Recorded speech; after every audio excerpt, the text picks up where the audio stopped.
Xiamen this morning for maintenance. Hello everyone, welcome back to the CATHAY Pacific Updates channel here.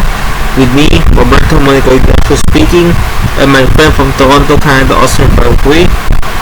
And today, we will be discussing about an Airbus A330-300 to Xiamen this morning for maintenance.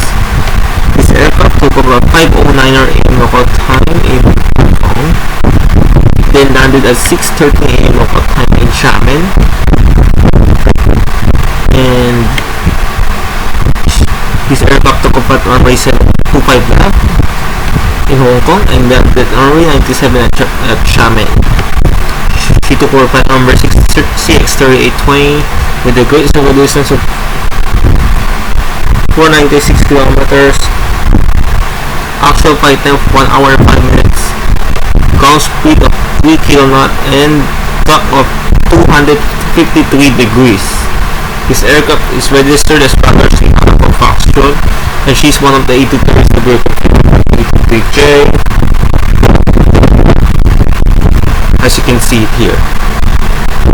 So, for the details of this plane, kindly check the previous video about Brothers Lima Alpha Foxtrot. So, that's a wrap for the video. Thank you guys for watching.